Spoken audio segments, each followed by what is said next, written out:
और आज हम बात कर रहे हैं चाणक्य नीति के बारे में। चाणक्य नीति भारत के नालंदा विश्वविद्यालय के प्रख्यात शिक्षक, विश्व प्रसिद्ध राजनीतिज्ञ, कुशल रणनीतिकार और अर्थशास्त्री आचार्य चाणक्य द्वारा लिखित एक महान ग्रंथ है, जो आज भी उतना ही प्रासंगिक है जितना कि उस समय था। चाणक्य नीति में कुल 17 अध्याय हैं। यहाँ हम प्रस्तुत करेंगे चाणक्य नीति के दूसरे अध्याय को। चाणक्य नीति दूसरा अध्याय।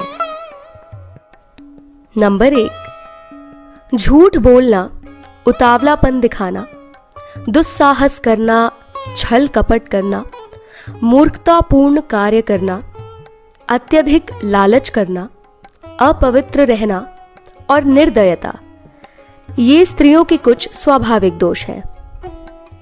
नंबर 2, भोजन करने के लिए अच्छे पदार्थों का होना, उसे खाकर अच्छी तरह से पचाने की शक्ति होना, प्रेम करने अर्थात रति सुख प्रदान करने वाली उत्तम स्त्री का मिलना, खूब सारा धन और उस धन को दान करने का उत्साह होना, ये सभी सुख किसी तपस्या के फल के समान है।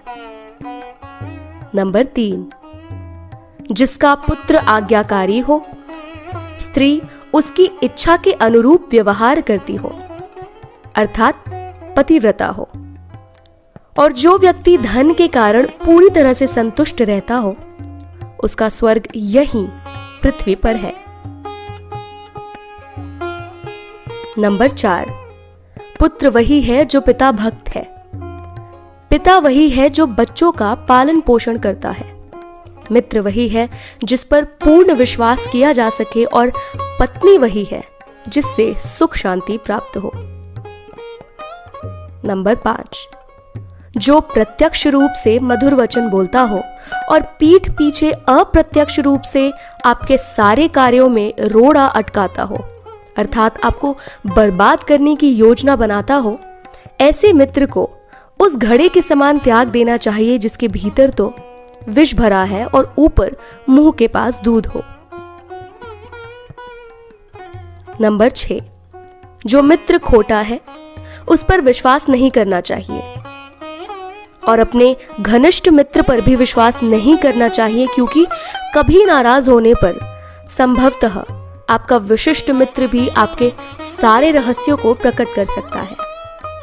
नंबर 7, मन से विचारे गए कार्य को कभी किसी से नहीं कहना चाहिए, अपितु मन पूर्वक सोचते हुए उसे मंत्र की तरह रक्षित करना चाहिए और अपने सोचे हुए कार्य को कार्य रूप में बदलना चाहिए। नंबर 8, निश्चित रूप से मूर्खता दुखदाई है और यौवन भी दुख देने वाला है, परंतु इन सब से कहीं ज्यादा दुखदाई किसी पर आश्रित होना या दूसरे के घर पर रहना है। नंबर 9, सभी पर्वतों पर रत्न और मणि नहीं होती, नहीं हर एक हाथी में मुक्तामणि होती है, हर एक वन में चंदन के वृक्ष नहीं होते, उसी प्रकार सज्जन लोग भी सभी जगह नहीं मिलते। नंबर 10, बुद्धिमान लोगों का कर्तव्य होता है कि वे अपनी संतानों, पुत्र और पुत्रियों को अच्छे गुणों की सीख दें, उन्हें अच्छे कार्य व्यापार में लगाएं, क्योंकि नीतिज्ञ और ज्ञानी व्यक्ति ही कुल में पूजनीय होते हैं। नंबर 11, जो माता पिता अपने बच्चों को शिक्षा नहीं देते वे उनके शत्रु के समान हैं, क्योंकि ऐसे विद्याहीन बच्चे विद्वानों की सभा में उसी प्रकार शोभा नहीं पाते जैसे हंसों के मध्य में बगुला शोभा नहीं पाता। नंबर 12, अत्यधिक लाड़ प्यार से पुत्र और शिष्य गुणहीन हो जाते हैं और कड़ी शिक्षा देने से वे गुणी हो जाते हैं। भाव यही है कि शिष्य और पुत्र को यदि जरूरत पड़ने पर दंडित करें, ज्यादा लाड न करें, तो वे गलत मार्ग पर नहीं जाएंगे। नंबर 13, व्यक्ति के जीवन में ऐसा एक भी दिन नहीं जाना चाहिए जब उसने एक श्लोक, आधा श्लोक, 1/4 श्लोक या श्लोक का केवल एक अक्षर नहीं सीखा हो। दान, अभ्यास या कोई पवित्र कार्य आदि को करते हुए अपने दिन को सार्थक बनाने का प्रयत्न करना चाहिए। नंबर 14, पत्नी का वियोग होना, अपने ही लोगों से अनाचार, कर्ज का बंधन, दुष्ट राजा की सेवा करना, गरीबों एवं दरिद्रों या स्वार्थियों की सभा में रहना, ये बातें शरीर को बिना अग्नि के ही जला देती हैं। नंबर 15, नदी के किनारे वाले वृक्ष, दूसरे व्यक्ति के घर में रहने वाली स्त्री एवं बिना अच्छे मंत्रियों का राजा, ये सब शीघ्र ही नष्ट हो जाते हैं। इसमें संशय नहीं करना चाहिए। नंबर 16, एक वैदिक का बल तेज और विद्या है, एक राजा का बल उसकी सेना में है, एक वैश्य का बल उसकी दौलत में है तथा एक शूद्र का बल उसकी सेवा परायणता में है। नंबर 17, वैश्या निर्धन मनुष्य को, प्रजा पराजित राजा को, पक्षी फल रहित वृक्ष को व आमंत्रित किया गया अतिथि भोजन करने के पश्चात घर को छोड़ देते हैं। नंबर 18, ब्राह्मण दक्षिणा ग्रहण करके यजमान को, शिष्य विद्या प्राप्त करने के उपरांत अपने गुरु को और पशु जले हुए वन को त्याग देते हैं।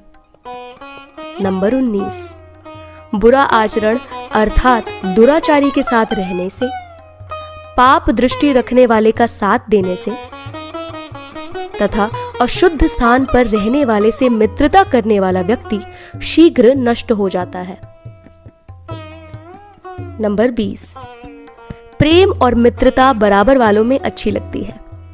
नौकरी राजा की ही अच्छी होती है। व्यवसाय में सबसे अच्छा काम व्यापार करना है और घर में उत्तम गुणों वाली स्त्री ही शोभा पाती है। तो ये था चाणक्य नीति का दूसरा अध्याय। चाणक्य नीति के दूसरे अध्याय की सीख। इस अध्याय के प्रारंभ में ही स्त्रियों के दुर्गुणों की ओर ध्यान दिलाया गया है। ये भी बताया गया है कि कौन सा परिवार सुखी रहता है और सुख उसी परिवार को प्राप्त होता है जहां सब एक दूसरे का सम्मान करते हैं, एक दूसरे का ख्याल रखते हैं। यह संसार बड़ा विचित्र है। कुछ लोग ऐसे भी होते हैं जो सामने तो मीठी बातें करते हैं परंतु पीठ पीछे बुराइयां करते हैं। ऐसे लोगों से बचना चाहिए। चाणक्य ने तो ये भी कहा है कि अपना रहस्य अपने मित्र को भी नहीं बताना चाहिए। मूर्खता तो कष्टदायक होती ही है। जवानी और दूसरों के घर आश्रित होकर रहना भी दुखदायी होता है। यह भी ध्यान में रखना चाहिए कि उत्तम वस्तुएं तथा सज्जन लोग सब स्थान पर नहीं मिलते हैं। चाणक्य ने बार बार इस बात पर जोर दिया है कि माता पिता अपनी संतान को गुणवान बनाए, उनका ध्यान रखे और उन्हें बिगड़ने न दे। व्यक्ति अपना समय सार्थक बनाए, अच्छे कार्य करे। आचार्य ने मनुष्य को बार बार सचेत किया है कि उसे वास्तविकता समझनी चाहिए, उसे दुष्ट स्त्रियों और पुरुषों से बचना चाहिए। वह प्रेम और मित्रता अपने बराबर वालों से ही रखना चाहिए। कुछ जरूरी नोट।